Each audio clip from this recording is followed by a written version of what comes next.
Olá, turminha do sexto ano. Pera aí. Tá. Vamos lá. Então, como eu disse, né?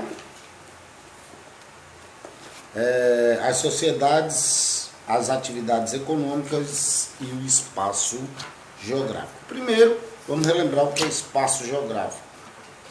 Espaço geográfico, evidentemente, é o espaço produzido pelo homem e o objeto de estudo da geografia, como vocês lembram bem, que eu já falei para vocês, certo? Aí, na natureza, a gente tem os recursos da natureza, né? Eles podem ser renováveis ou não renováveis. Aí, desses recursos, eles estão distribuídos na litosfera, camada rochosa, na atmosfera, camada gasosa, e na hidrosfera, camada de água, e claro, na biosfera, camada dos seres vivos. Aí disse, não, professor, eu entendo que a gente utilize as coisas da litosfera, os minerais, as rochas e tal. Mas como é que a gente vai utilizar os recursos da atmosfera? Se é ar, se é invisível? Claro, você utiliza o gás de cozinha e faz parte da atmosfera, apesar de você encontrar essas reservas dentro da litosfera, né? Você lá no hospital tem um oxigênio enriquecido, faz parte da desculpa, atmosfera. Tá, desculpa, gente. Eu esqueci da tosse que eu passei alguns dias sentindo. Não se preocupe, eu já fiz o teste da Covid para poder voltar à aula. Tô bem, tá? Já tô não reagente, ou seja, não tenho, graças a Deus, vírus, tá? Então, como eu estava dizendo, então você utiliza também os recursos, né, da atmosfera. O próprio vento é utilizado para gerar eletricidade, né, nas estações.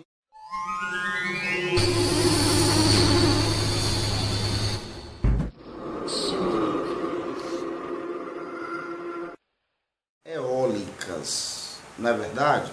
É verdade, certo? E o vento, ele é renovável, né? Sempre vai ter mais vento, pelo menos até onde a gente sabe, tá? Então eu utilizo também os recursos da hidrosfera, da água, né? O ser humano, como todo ser vivo, ele precisa de muita água. E nós, exatamente por conta disso, brigamos até por conta da água. Por exemplo, lá no Oriente Médio, eles estão brigando por conta do represamento lá dos rios Tigres e Eufrates, né?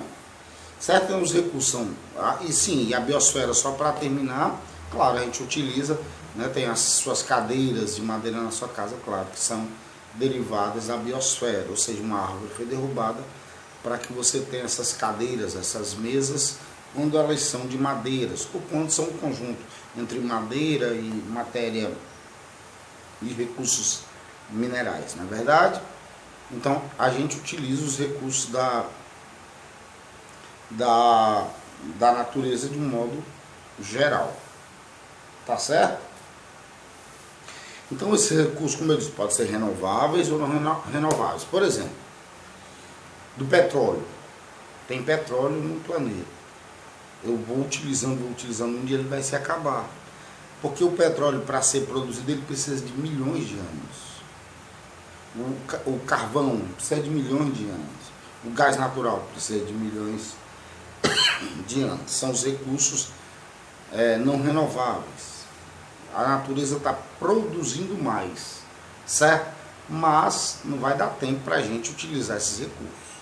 E tem aqueles que são renováveis, né? Por exemplo, a própria água, por enquanto, ainda é renovável. O vento, como eu citei, é um recurso renovável. Biocombustível é um recurso renovável, certo? Prontinho? Então, desculpa, eu dei uma paradinha no vídeo porque eu estava tossindo, aí fui ali tomar um remédio já para tentar evitar de ficar tossindo o tempo todo, tá? Então, os recursos renováveis e não renováveis, como você tem no livro aí, certo? Sobre esses recursos, certo? Alguns não renováveis, principalmente, são altamente poluentes. Ou seja, planeta sente mais hoje os efeitos dessa poluição por conta da queima desses combustíveis fósseis, que são exatamente o petróleo e o carvão. O carvão é muito mais poluente do que o petróleo, mas o petróleo ele polui mais hoje porque ele é usado em maior quantidade. Tá certo? Então vocês lembram lá, quando eu falei da Revolução Industrial, vocês estão lembrados daquela aula com certeza, certo? Da Revolução Industrial. Então como foi? Primeiro se utilizou o quê? O carvão mineral como fonte energética da primeira revolução. Na segunda já começou a se usar o petróleo, porque era mais fácil, né? A locomoção era mais fácil e tal, né? Então passou-se a utilizar o petróleo. Não é isso? Então são os combustíveis fósseis mais utilizados a partir da primeira revolução industrial e principalmente a partir da segunda revolução industrial, onde a queima é muito mais efetiva e o planeta passa a sentir exatamente esses danos, certo? Dessa destruição, tá certo? Então vamos lá, os recursos naturais, o que a gente utiliza no nosso dia a dia, que é primordial, e a gente não pode deixar de usar, né? A gente não pode deixar de ter roupa, a gente tem que ter os móveis dentro de casa, a gente tem que ter o piso, as paredes, né, para nos abrigar do calor, do frio, do vento, do sol, etc. Certo? E tudo isso vem, a gente precisa da água dentro de casa, da energia, certo? Da comida, tudo isso vem desses recursos. Não é verdade? Então esses recursos naturais, eles estão divididos exatamente na questão do quê? Do extrativismo. É você extrair para construir. Você extrai as rochas da litosfera para exatamente construir as coisas, os prédios, as casas, as praças, etc. Né? Então você precisa desses recursos. Então nós temos o extrativismo mineral. A gente precisa também nos alimentar, né? Então, por exemplo, quando você come uma carne bovina, você está comendo algo que vem lá do extrativismo, nesse caso aí da pecuária, mas no começo era uma atividade de extrativismo, que é o extrativismo animal, né? E a gente ainda utiliza muitos das quais não se cria, né? Então o extrativismo vegetal e o extrativismo animal, e claro, das plantas, né? A gente come, né? Alimentos que vêm desse extrativismo, porque o homem não planta para retirar, e claro, os móveis de nossas casas, muito do que a gente utiliza no nosso dia a dia vem do extrativismo vegetal, ou seja, vem, certo, da vegetação, tá? Então tenho aqui na página 7, tá? A área desmatada da floresta amazônica, perto da cidade de Novo Progresso, estado do Pará, certo? Então, área desmatada, extrativismo vegetal. Certo? Embaixo eu tenho embarcações dos pescadores na Baía da Guanabara, no Rio de Janeiro. Ninguém planta peixe, né? Os peixes eles vão nascendo e vai lá o homem tira do mar. Esses peixes estão em extrativismo animal, tá? E você tem, desculpa gente, na página 8, complexo de exploração mineral no Canadá, um dos maiores do mundo, mostra a intensa transformação do meio ambiente. Aqui no caso do extrativismo mineral, você tem, por exemplo, Carajás, né, o quadrilátero ferrífero de Minas Gerais e por aí vai. Então tá aí, ó, na questão do extrativismo, na questão mineral, nós temos o garimpo na Amazônia. Por exemplo, o que é, na realidade, aquela área da Amazônia, que compreende o Brasil e vários outros países da América do Sul? Na realidade, o que é aquilo?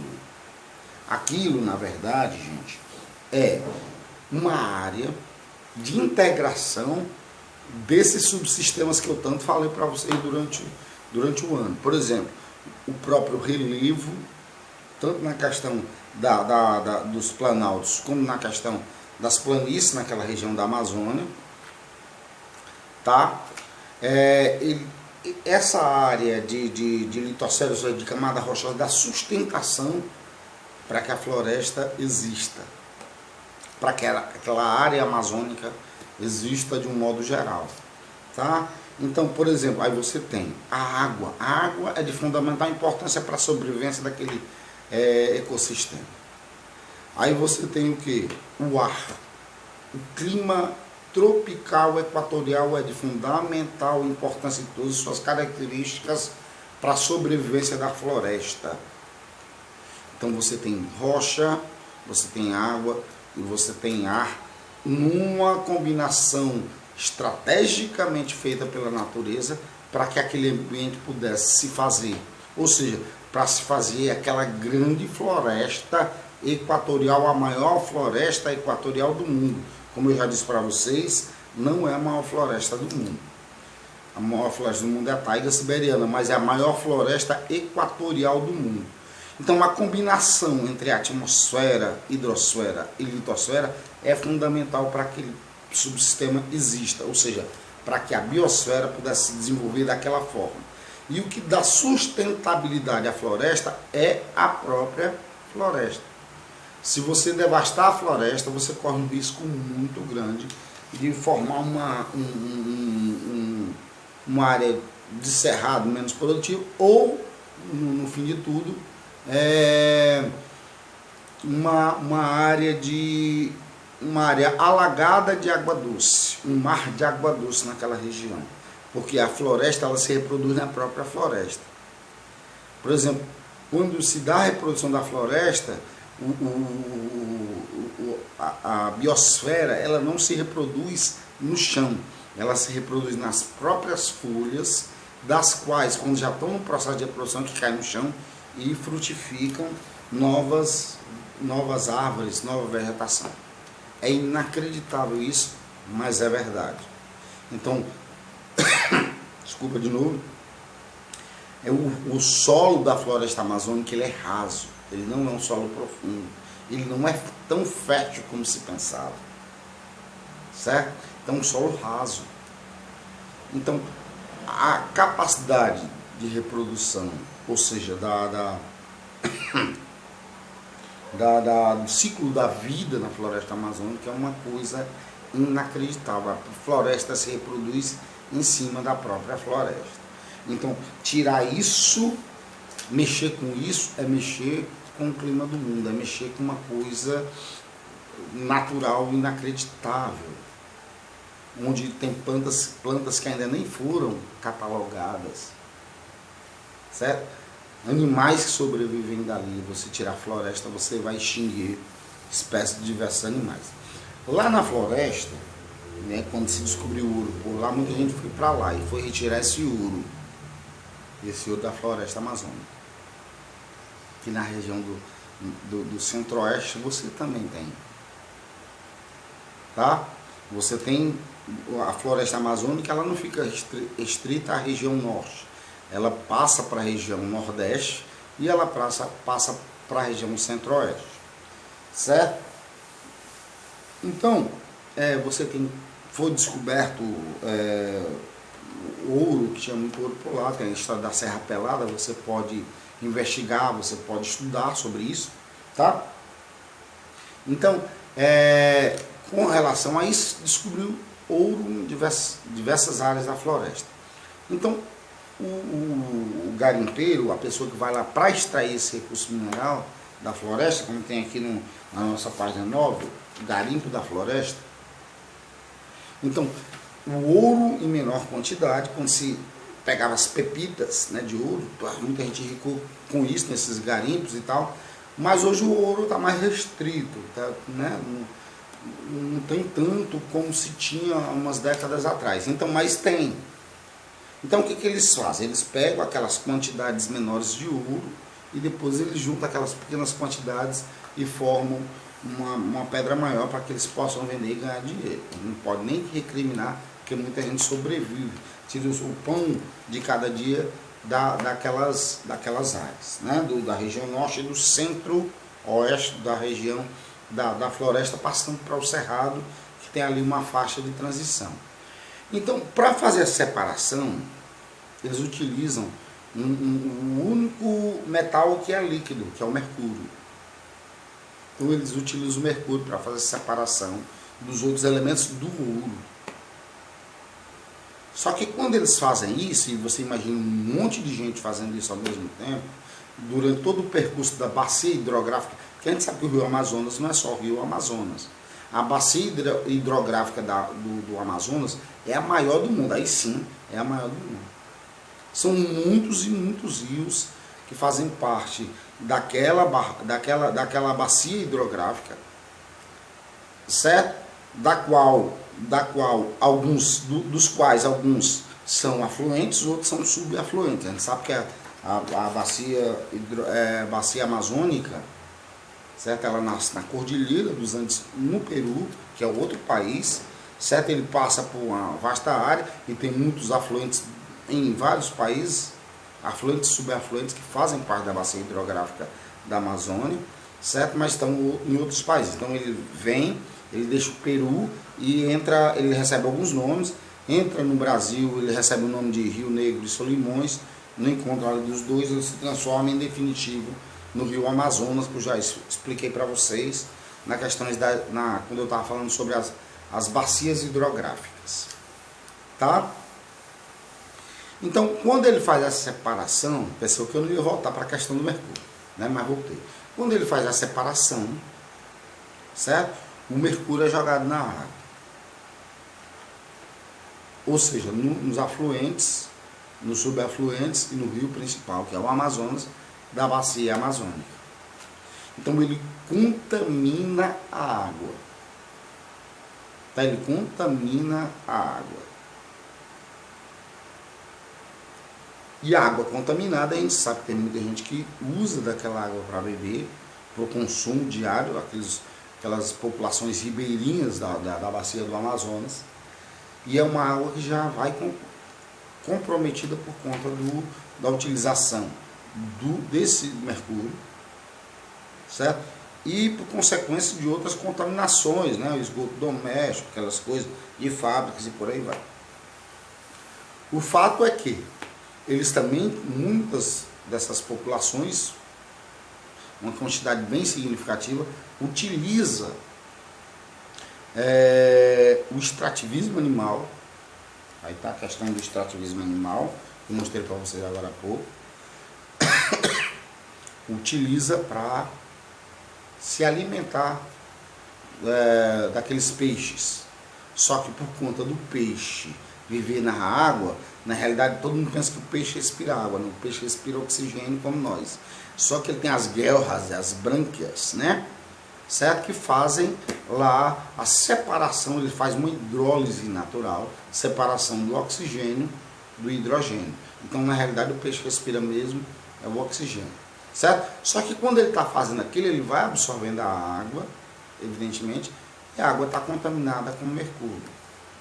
Então o peixe que a gente come, os nossos pescados, também poderão estar vindos, contaminados com o mercúrio, né?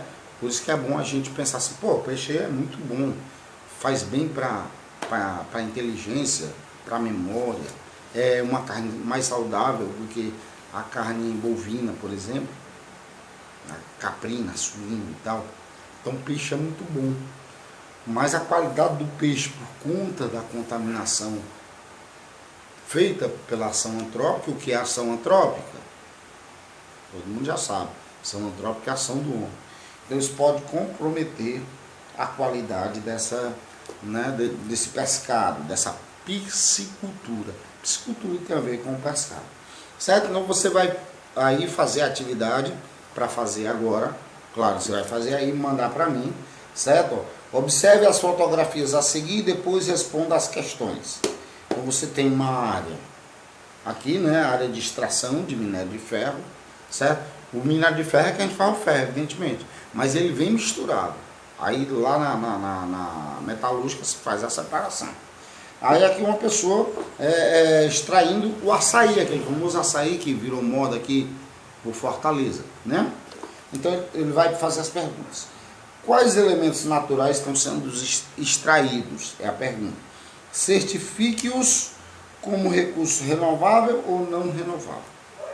A gente sabe que, né, ao longo das eras do pré-cambriano, do paleozoico, do mesozoico e do cenozoico, nós tivemos a formação, né, dos grandes recursos minerais, né? As jazidas de carbono, os recursos do ferro, do manganês e tal, isso ao longo desses 4,6 bilhões de anos que tem o planeta Terra, né? Então você pode dizer assim, não, o planeta vai poder fazer mais ferro, mas dá tempo de fazer mais açaí? Ou seja, a planta que se produz, em que se extrai o açaí, então qual é a diferença entre um e outro, né? Então você tem aqui no item B, qual das imagens mostra a atividade denominada indústria extrativa mineral? Você vai olhar as duas imagens, evidentemente, né, tá bem evidente, é uma pergunta fácil. Na C, por que um elemento da natureza é considerado renovável ou não renovável? Aqueles que dão mais tempo, né, da natureza refazer, para biocombustível. Você tira da cana-de-açúcar, eles vão lá, plantam de novo, você vai fazendo o álcool combustível, por exemplo. Então seria renovável, certo? Já, por exemplo, o Brasil também na região sul, ele produz carvão, né? Mas esse carvão pode ser considerado renovável, já que a natureza precisa de milhões e milhões de anos para fazer mais? Não. Um recurso natural renovável pode se esgotar? Essa é a grande questão, principalmente no que se refere à água. A água hoje em dia é vamos dizer assim, uma pergunta que fica no ar, né? E essa pergunta pode ser até uma retórica no que se refere à água. O que tem levado à exploração cada vez mais intensa dos recursos da natureza pelo ser humano? Outra pergunta bem boa. Por que cada vez mais o homem, né? Por exemplo, eu estou gravando aqui de um celular. De que esse celular foi feito? Do que a capa do celular foi feita? Veio de algum lugar. Todos os dispositivos que existem no celular que faz com que essa maravilha funcione e nos permita essa comunicação, certo? Mas de que eles foram feitos? De algum lugar eles vieram. O fone que permite vocês me ouvirem e que me permite falar e que me permite ouvir vocês também, que permite que a gente tenha essa interação nesse mundo globalizado, certo? De onde ele está vindo? A sua cria o seu próprio, a sua própria matéria-prima para fazer o celular, não tem como criar a sua própria matéria-prima, certo? Aí tem outras questões, né? Por exemplo, leia atentamente os textos a seguir. Qual a atividade econômica apresentada no texto? Vai ler o texto, isso da página 11, né? De acordo com o texto, essa prática prejudica a natureza. Explique, né? Sim ou não? Não vai dizer sim ou não, você tem que explicar, né?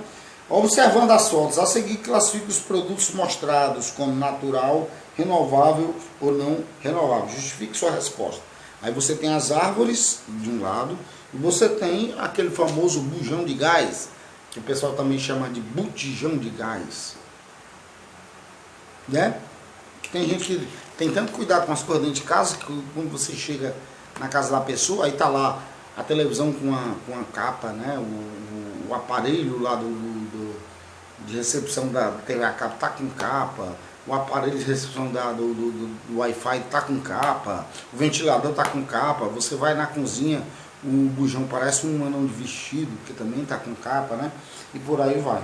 Então você analisa, você acha qual dos dois seria renovável. Aí caracteriza atividades econômicas apresentadas abaixo e cite 2 produtos obtidos por meio de cada uma delas. O extrativismo vegetal, o animal e o vegetal que a gente falou. Tá certo? Então tem a agropecuária. O que é a agropecuária, página 12? A agropecuária é a junção das atividades de agricultura, como eu já falei para vocês lá no comecinho, nas aulas presenciais, da agricultura, que é a atividade de cultivar plantas, certo? E da pecuária, que é a atividade de criar animais em grande quantidade. Se eu crio só um cachorro dentro de casa, eu não estou praticando a pecuária, evidentemente.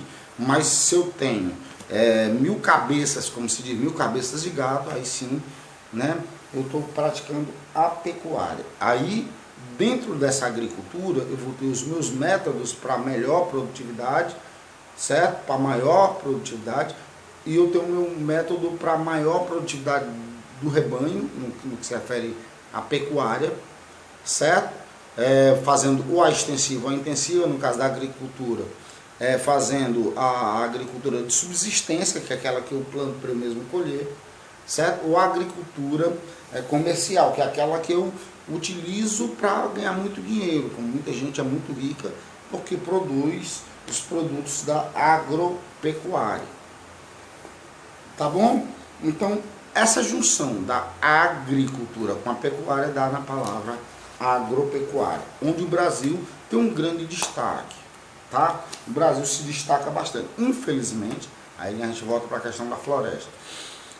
Com a expansão da atividade da agropecuária, principalmente a criação de boi e para a plantação de soja, nossos ecossistemas, o Cerrado já sofreu muito, mas produz muita soja por lá, né? Tem muito pasto, né?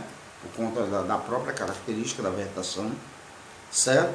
Eles corrigiram o solo para fazer essa produtividade do cerrado que era salgado, eles fizeram uma espécie de triagem, certo? No solo para poder conseguir essa produtividade,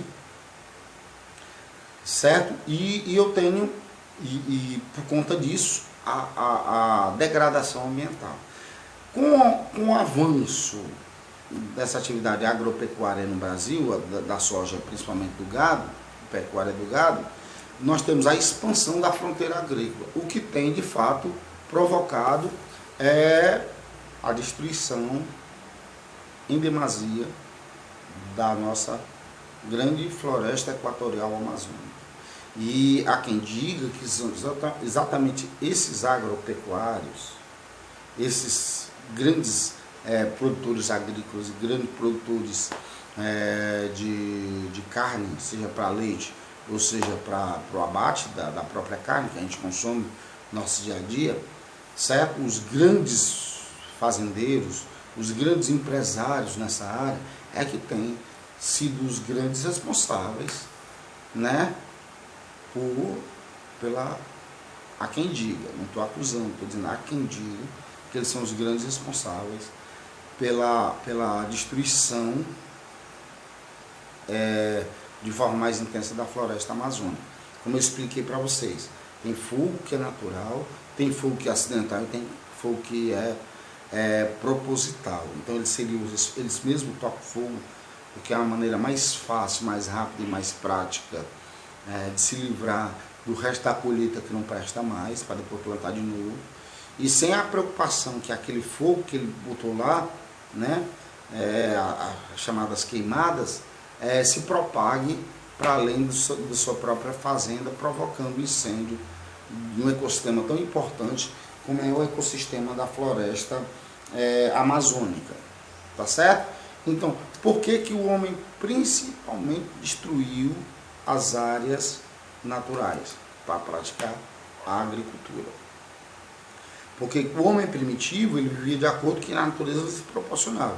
Quando o homem inventa a agricultura, ele passa, de fato, a agredir a natureza, devastando. A primeira coisa que o homem chega num lugar, que ele vê aquele ambiente natural florestado, a primeira coisa que ele tira é a floresta. E a gente entende, porque todo mundo tem que sobreviver, as pessoas têm que comer. Mas hoje, no mundo moderno que nós estamos, onde se pode produzir numa área cada vez menor, onde se pode praticar a pecuária intensiva, onde o animal é criado preso, recebendo ração e acompanhamento técnico, né? Que o homem pense que é prioridade ele fazer o desenvolvimento sustentável. Vamos continuar produzindo, vamos continuar com os impactos, mas de uma forma mais consciente, fazendo o que a gente chama de desenvolvimento sustentável. Promover, ou colher, ou extrair aquilo que nós precisamos, mas causando o menor impacto possível na natureza. Eita, você vai dizer assim, eita, o professor estava dizendo que era para a gente... Não estou dizendo isso não, estou dizendo que é necessário e a gente vai precisar desses recursos naturais, como está no nosso livro, a gente vai precisar. Mas é fundamental, certo?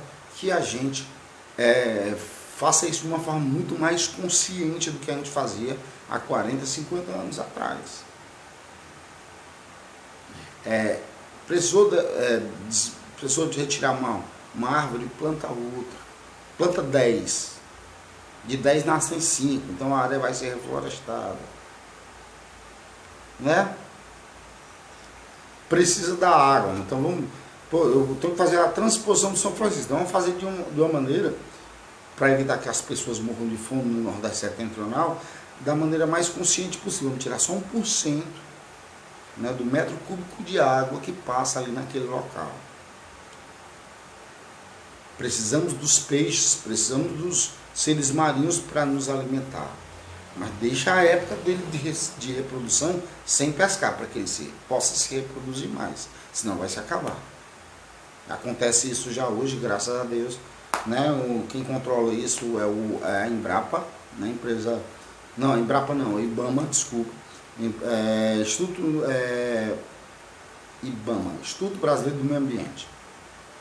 Controla para que os peixes, se o homem vai consumindo, a quantidade maior de homem consumindo, os peixes vão se acabar, porque se acaba. Os caranguejos vão se acabar se não tiver o defeso.